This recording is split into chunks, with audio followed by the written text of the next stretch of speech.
Welcome to Fireside Giants. My name is Alex. Today we're going to be talking about the difference in 2021's Giants offense and 2020's offense because I think it merits some sort of discussion to have that we are going to have a much better offense in 2021 no matter how we look at it. Even if the offensive line played the same as it did in 2020, the offense is going to be better, and I'll tell you a couple reasons why.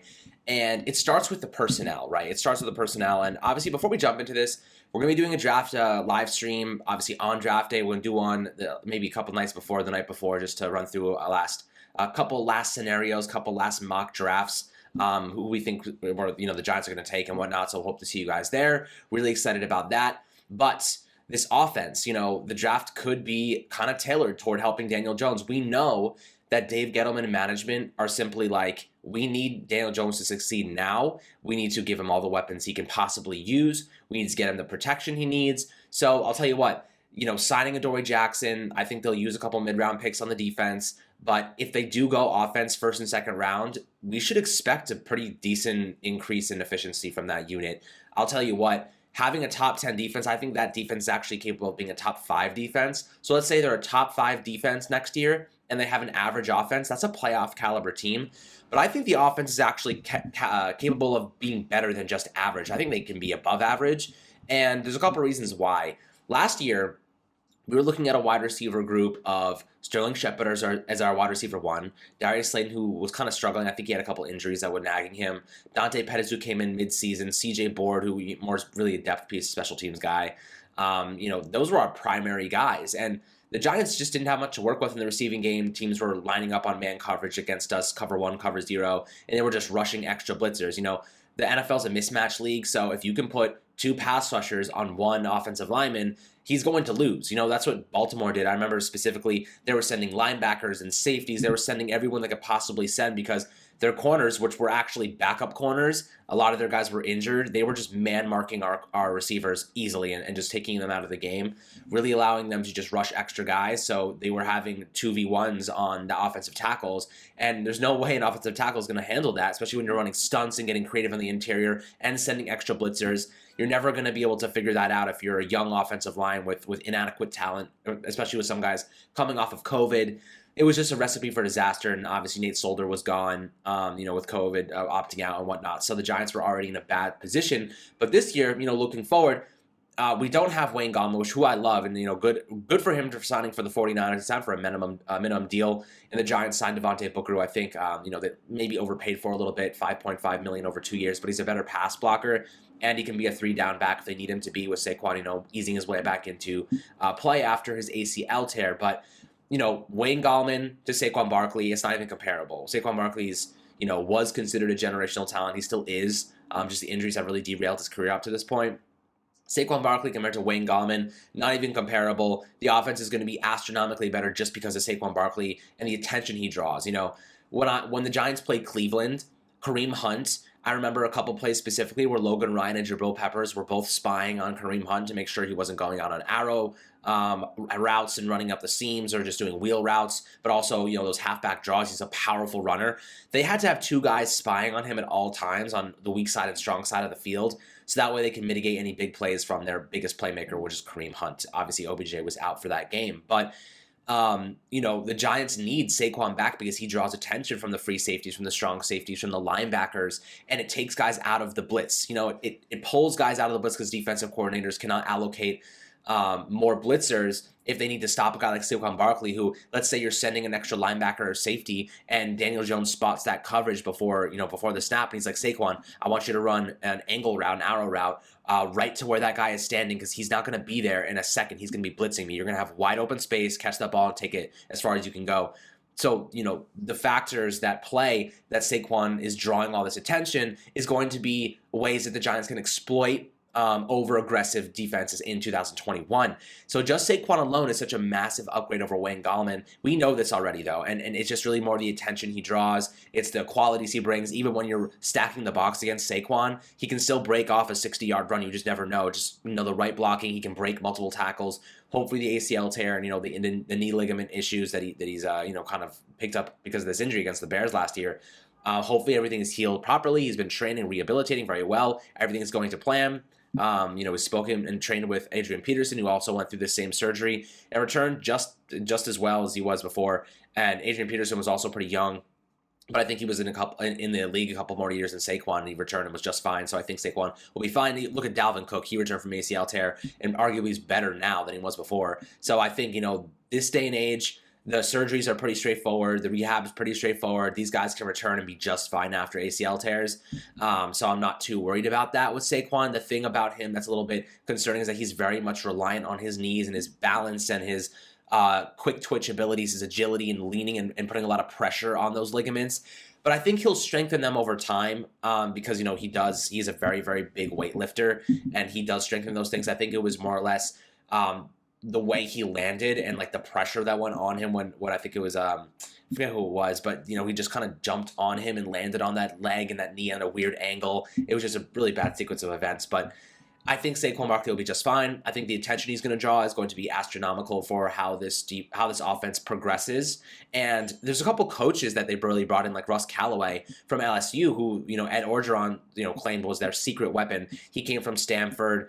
They had an unbelievable SEC offense, and he is more of an air raid type of guy, like Air Coryell offense type of coach. And I think he's going to really help develop as an offensive assistant these downfield oriented kind of concepts for the routes. I think he's going to be really, really good in helping devise these different concepts and these different plays. So I'm excited to see what he can do there. Obviously, you have Jason Garrett, who I think will be much better with more weapons around him. I think you have Freddie Kitchens, who now is in a senior assistant offensive role. Maybe Jason Garrett moves on after this year, and they replace him with Freddie Kitchens or Russ Callaway, probably going to be Freddie Kitchens, though, in the future. So I'm excited to see how that kind of develops in terms of the offensive coordinators. But for the most part, I think this offense has no choice but to move forward. Now let's talk about the receivers, because that's a big unit that got a big upgrade this year, Kenny Golladay and John Ross.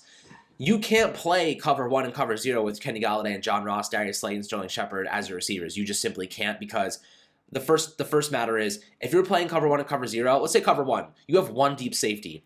If you push Darius Slayton deep, if you push John Ross deep, if you're playing two boundary receivers and you push both of them on streak routes, no one is catching John Ross. There's nobody who can run step for step with John Ross in the NFL, in my opinion. There's no defensive back who's gonna handle him as a straightaway runner. We know he broke the 40-yard dash mark, and he broke Chris Johnson's 4.24, yes, 42nd yard dash. So this is a really important factor for the Giants, because they have a 50-50 catcher and Kenny Golladay can go up and make those incredible catches. But you also have speedsters like Ross and Slayton on the outside. You can't play cover 1 against them. You have to play playing cover 2 deep safeties, mainly because of that speed and that big size factor that Golladay brings as a 6'4" kind of pass catcher. That's his strength, is catching those outside passes on the toss-ups that Jason Garrett loves to use in man coverage. Throw it up, make a contested catch. He loves those. Daniel Jones has a really, really great accuracy on those too, so I'm really excited to see them do more of that next season with Kenny Golladay, who's really going to be able to catch a lot of those. But when you have 2 deep safeties, it takes a guy out of the box. So now you have the play action. The play action is going to be great. You're going to be able to bait them with the run. You're going to be able to use a lot of draws and power gaps with those 2 outside receivers, that you can take a guy out of the box. Saquon Barkley is going to have more space, one less defender to help in the running game. They'll be able to run up, obviously, and try and help. But by the time they get there, Saquon will already be at the second level. And, once Saquon hits the second level, he can turn on the jets and be gone in a second. So I really like that about what the Giants did. They're taking more guys out of the box, which also takes pressure off the offensive line, because last year, as we said, when more guys are blitzing, mismatch league, if 2 guys are against one offensive lineman, it's going to be really hard for them to stop them. So now you take a guy out of the box, you take one extra blitzer away, you take one guy out, a linebacker or safety, and that really helps the offensive line in those 1v1 matchups, which they are far more efficient in. But that doesn't mean the Giants shouldn't draft a receiver, because they do go out and get a Jalen Waddle, a Devonta Smith, a Rashad Bateman, a Terrace Marshall, Elijah Moore. These guys can all contribute heavily, because Sterling Shepard has an out after this upcoming season, and the Giants can save a little bit of cash. They can draft a guy in the first 2 rounds, and then have him there to supplant Sterling Shepard if they ended up cutting him, because they do need the money next season. They might want to make a couple moves in free agency. They obviously made a lot of those moves this season, and Chris Pettit, or rather Kevin Abrams, said that they got the green light to be very aggressive this year, because they know they have to build around Daniel Jones. They obviously have faith in DJ, because They lined up all these contracts on 3-year deals with DJ's rookie deal. So he has 3 more years, including his 5th-year option. They lined up all these deals to expire in his 5th year. So that's very obvious to me that they're very much on board with Daniel Jones and what he's capable of producing and what he's capable of doing in his development. Last year, he got a lot of those pocket awareness issues solved. He did fumble a couple times, but again, the offensive line was getting overwhelmed consistently, and he was running for his life half the time. So I think that when you take guys out of the box, when you have a bit more efficiency on the offensive line, we know Andrew Thomas. Let's go through the offensive lineman real quick.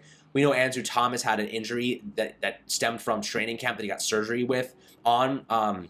He had Mark Colombo as his offensive line coach, who was fired midseason. He had DeGuglielmo that came in and really helped him kind of turn it around the second half of the year with the injury included. So I think he'll be a lot better next season, especially with a year of experience. Left guard, you have Will Hernandez, has been training with Duke Manyweather. I hope to God, he's also been training with Matt Parrott, by the way. I really hope to God that Will Hernandez can take that step forward. I think he lost a little bit of weight, so he's a little bit more agile because I think the Giants like to use that power gap, pulling guards, those crack blocks right at that second level. And I think he's going to be a really big part in that, and him losing a little bit of weight will help him with his agility. So I think that might be a thing to keep an eye on when it comes to Will Hernandez. At center, I feel good about Nick Gates. I think he made really, really great progress last year. He's a really smart player. He's capable of playing many different positions on the offensive line. He looked like he was a natural at center. He's our guy. I'm not moving him from that position. Right guard's the biggest concern for me. You got rid of Kevin Zeitler, saved like $12 million, but you have Shane Lemieux, who I don't trust at all. He was really kind of bad actually at left guard last year, and then moving him to right guard, who knows what he's going to be like. I think the Giants go and draft a guy like Wyatt Davis or Landon Dickerson or Creed Humphrey to play right guard. I think it might be Landon Dickerson. The Alabama connection there with the Giants makes a lot of sense to me. Landon Dickerson would be a great option at 42 for the Giants. He can also play guard, so you really like to have guys who can play guard and center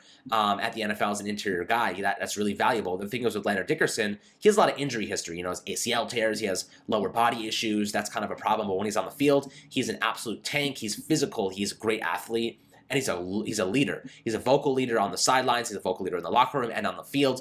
So I like that about him a lot. So I think that would be a great transition for him if he went to guard at right guard for the Giants. And you have Matt Parrott and Nate Solder, the rotation there. Matt Parrott looked like he gained some good mass, like I did. Obviously, no, I'm joking. The guy's an absolute freaking tank. Look how big he is. If you saw the picture, he looks like a mammoth standing next to Will Hernandez. Looks like a gerbil. So it's actually insane to see the size differential. But then you have Nate Solder, who did play right tackle back in his rookie season with New England. So they kind of rotate there. I think Matt Parrott looked really good in the run game. Needs some help in the pass protection, but I think this offseason and training camp and a full preseason will give him that extra experience to really get it done. So I'm excited about that, guys. But offensive line, I feel good about left tackle, left guard, center. Right guard is a question mark for me. Right tackle is also kind of a question mark for me, but I think the Giants feel good about their young players there, and I think that they kind of feel they need to roll with them because when you have young players, they also come on rookie deals, and they're all really cheap right now for the most part in context with paying Nate Solder the amount that we did, and he took a massive pay cut, so that's really big for us. But I think this offense is really ready to take a step forward. I think at the very least they reach average, which would be about 16th in the NFL. I think at very least they reach average with the new offensive influx of talent in terms of Galladay, Ross. Kyle Rudolph hasn't dropped a pass in 2 years. You have Saquon coming back. You have Daniel Jones hopefully taking another step forward. An offensive line that has more experience together, more chemistry. That's very important to me. Some continuity with Robert Sale at offensive line coach. So I think that's big. They got Pat Flaherty's back to help with the offensive line transition. So I like that as well. Now you have the draft that you can find players who can plug and play, whether if it's a wide receiver or an offensive lineman like Rashawn Slater or Elijah Vera Tucker. You can't really go wrong. The Giants just can't reach on a player is what I'm trying to get at. Just kind of don't reach. Take a player that can make an impact day one. That is what Dave Gettleman even told us. He wants a player who can make an impact day one. So I'm excited about that. But this is kind of my forecast for the offense moving forward. They are very capable of taking that big step forward, that big leap forward that we all want them to do. But it's going to take a little bit of time. It's going to take the preseason, maybe the first couple of games for them to get in the rhythm. The circadian rhythm of this offense is really based in the fundamentals, the coaching, the youth, the development of these players. So we need to see that. We need to see Saquon return healthy. And we need to see him drawing a lot of attention to open up the guys on the outside. And then we have Sterling Shepard, who's going against finally CB2, CB3, slot guys. where he can really thrive. I think he might move into the slot again more so than he did in recent years, where he's been more of a boundary receiver for the Giants. But in the slot, he's an absolute tank. He's one of the best route runners on our team, maybe even the NFL. I love Shep. So I think he can really excel there too. But guys, this is just a quick little video kind of detailing why I think the offense is going to take a step forward in 2021 and why the defense kind of is a big part of that, because they'll keep the offense on the field. They'll stop opposing teams and allow them to be more aggressive with the way that they call plays and really taking deep downfield shots, because they know their defense can bail them out of situations if they need to. So really excited about that, guys. But I hope you're enjoying your weekend. I know it's a Saturday. Enjoy the weather if you're in New York. It's 70 degrees and sunny. Go out and have a picnic or spend time with family. Much love as always. Make sure to hit subscribe below on the YouTube channel and turn notifications on for Spotify and Apple. And much love as always. We'll catch you guys on the next video.